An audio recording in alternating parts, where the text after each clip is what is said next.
This is Moments with Foo with James Foo Torres, better known as Foo, the show that takes you around the world to share interviews with some of the most successful and relevant people on the planet, hear their stories, and get the most important business lessons they have learned on their road to success, and get exclusive advice on how to implement their success into your life and business. Moments with Foo is brought to you by the Strategic Advisor Board and your host, Foo. My name is James Foo Torres, but you can call me Foo. And I'm the host of Moments with Foo, hence the name of the podcast. And today I have David Baer, and I'm going to let him introduce himself. But first, David, how are you? I am awesome. We are doing, I think, the very first on-location version of your podcast, and this is super cool, and I'm thrilled to be here. So thanks for inviting me. No, thanks for helping me set this up. You got the location, you got the video person, and I'm very excited to take my podcast to the next level with this, starting with this podcast. So let's kick it off with a quick introduction about yourself and your company. Yeah, totally. So my name is David Baer. I'm one of the co-owners of a company called The Prepared Group.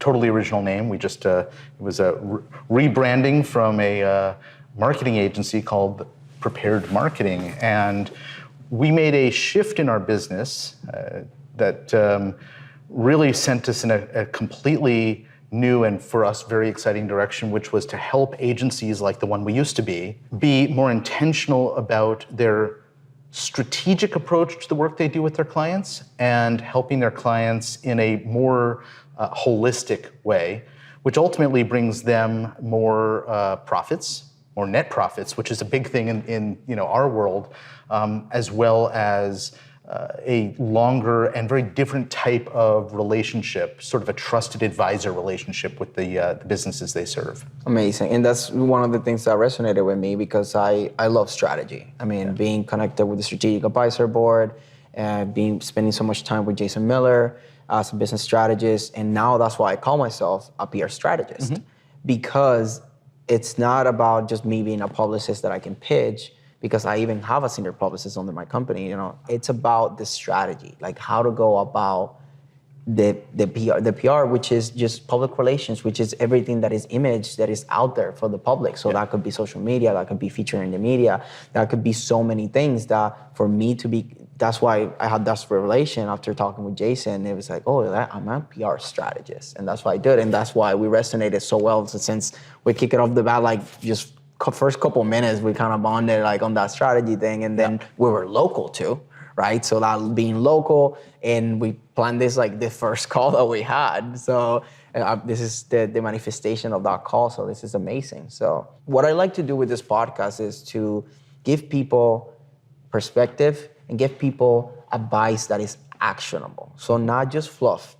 I want to get like to something that is gonna be like an aha moment, or something that people will take action on right after listening to this podcast. So on that note, do you have any advice or tips for business leaders in relates to your expertise, which is, the strategy in marketing, right? I could pick from so many different things, but I think let's talk a little bit today about a conversation you and I were having about 45 minutes ago when we first arrived here, and it's about claiming a clear position in the mind of the consumer, and how when businesses really focus in on distinguishing themselves in a very clear way, that there is so much more opportunity. And we can use the winery as a perfect example of that, because we're, by the way, if our listeners or viewers hadn't noticed, we're at a winery. There's wine bottle behind us, wine glasses next to us. It's called Blizzard Wines and Vineyard. It is not too far from where we both live here in Oregon wine country, and these guys have claimed a very distinctive and different position from a lot of their neighbors, which I think helps them attract people, who may be looking for a little bit different experience, a little bit different. Certainly, the wine is very different. We can talk about what all of that is, but that is one of the many elements that I think businesses which take a strategic approach can leverage. And so I hope we can dig into that. No, yeah, for sure. And you know, you brought there was one word that you said that really stood out for me because of, you know, what I do and how I operate, which is the story.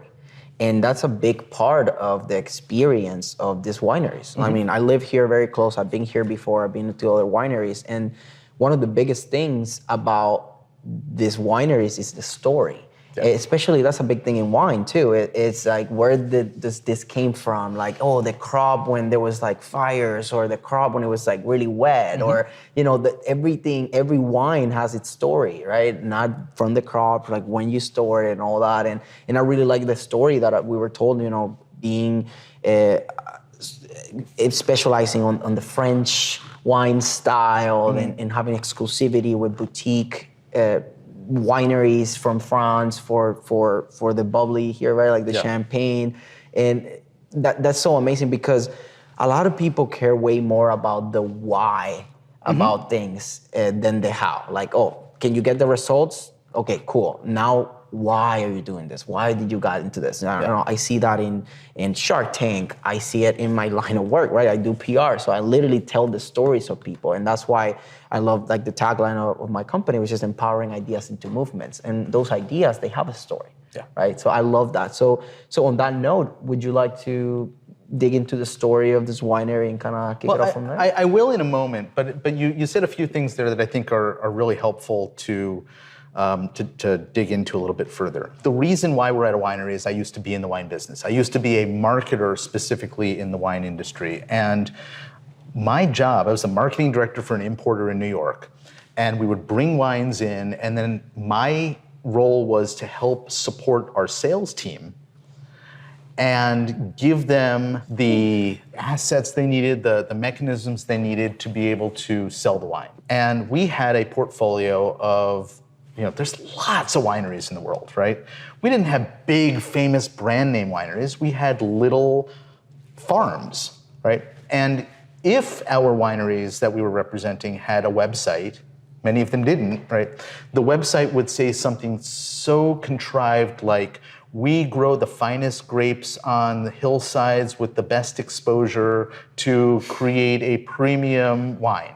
And my job was to figure out, okay, what is the interesting story that I can actually extract from what I know of these winemakers, what I know of their experience, to be able to arm my sales team with, so that when they're going into some fancy restaurant in Manhattan and they are trying to sell that wine to the wine buyer, who in turn has to get their service staff to sell that wine to the patron there having dinner, right?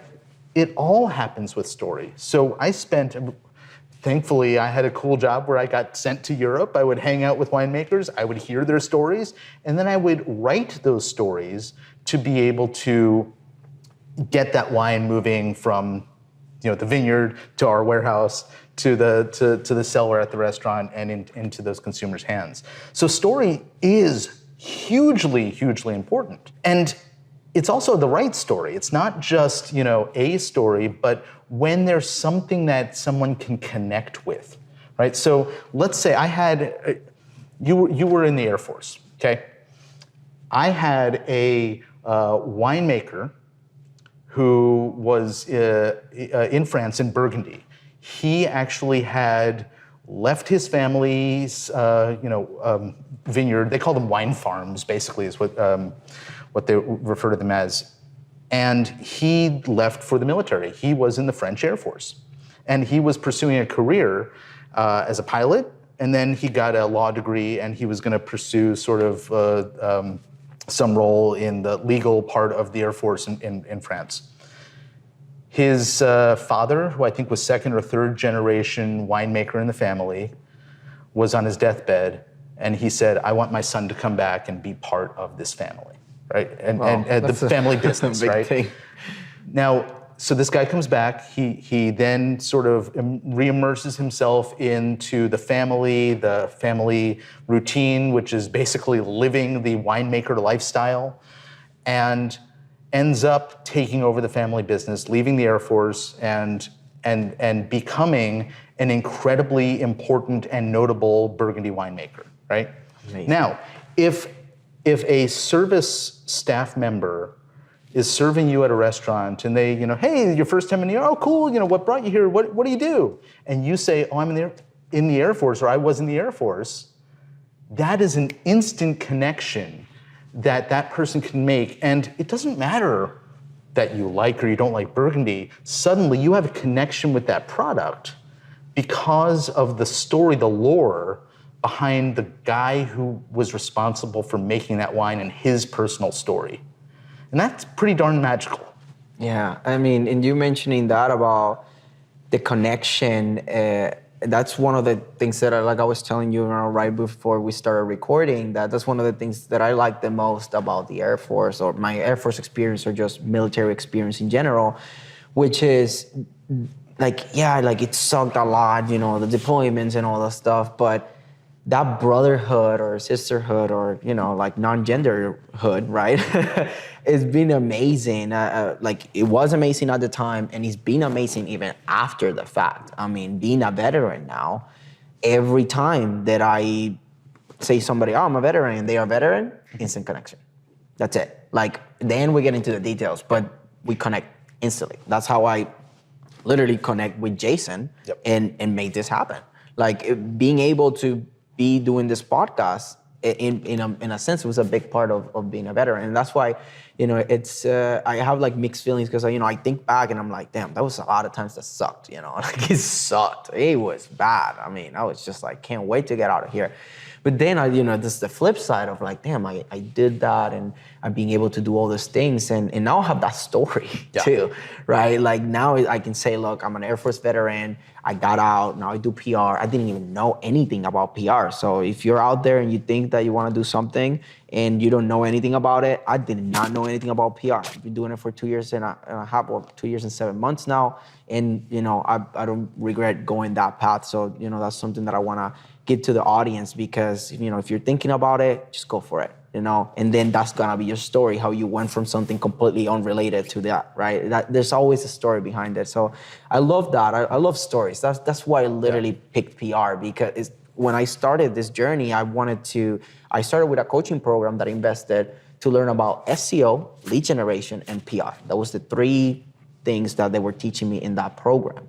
But PR was the thing that stand out the most for me because of that authority, right? Being featured in Forbes, or being in TV, being on top level podcasts, this one, right? and that was the thing that stand out the most for me, and I wanted to do it, and I just went for it. And now I get to, talk with very cool people like you and hear their stories, and then find angles to get it out there so people really buy into the story. And then your service is, can you deliver? Are you a good person to communicate? And that's it. So, I know that we kind of skip about the story. So I guess, given all that we're talking about stories, can you now give us the story of this winery, and then maybe attach it with a lesson? Totally. So we're at a winery called Blizzard Wines. Dana Blizzard, that's her married name. She grew up here on the property, and then went off to college, right?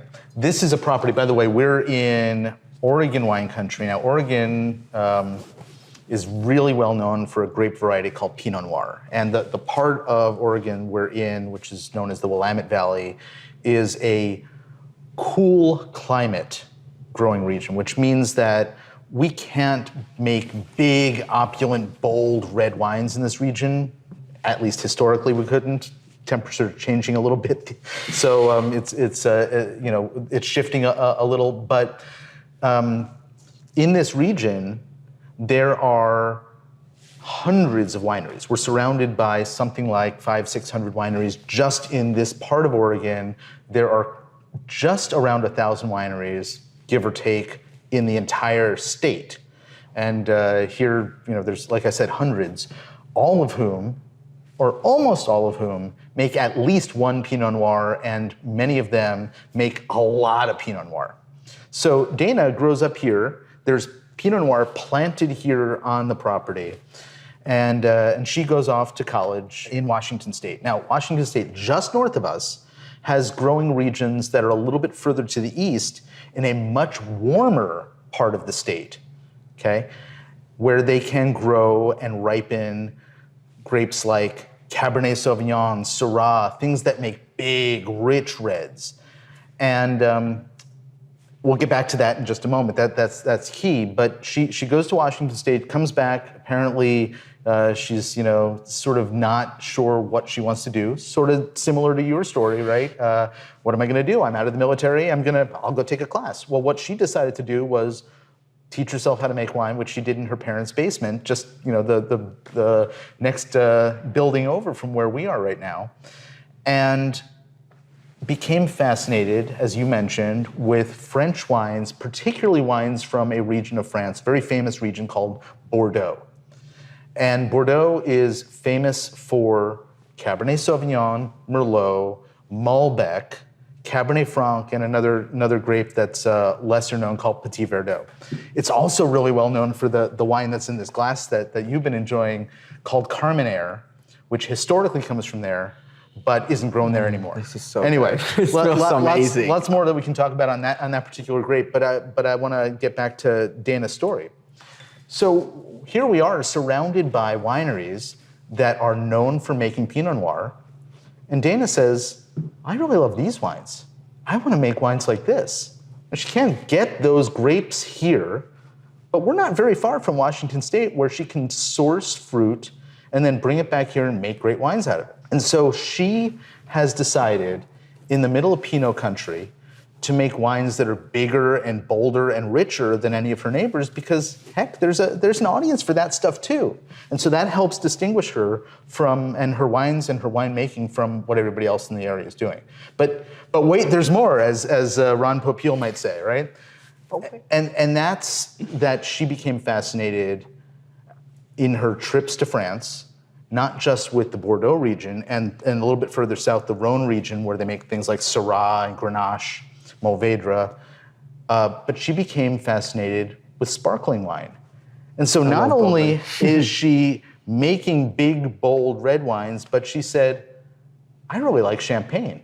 I think I'm going to import champagne. And what did we learn? 34 champagne producers. Small boutiques from France. So they're known as, in the wine industry, they may be known as grower producers, right? Or because in most of Champagne, the big houses, the big famous names that we know, Moet Chandon or Boulanger, Taittinger, those guys all buy fruit. They own their own fruit, and then they buy fruit from everybody. And so they're what are known as negociants, where they're purchasing fruit and even purchasing finished wine and blending it all together. These small grower producers, it's just like what we're surrounded by here. They have a vineyard, they make the wine. That's it, right? So, and there's hundreds upon hundreds of these guys, but they're not famous names. Nobody knows them. Mm-hmm. In the wine industry, I was going to say a moment ago, they're lovingly known as farmer fizz, is what they call them.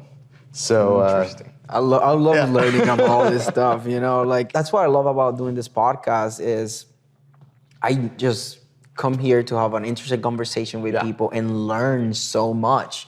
And I don't know anything about wine, to be honest. I am trying to. I live literally 8 to 9 minutes away from here, so this is all like wine country.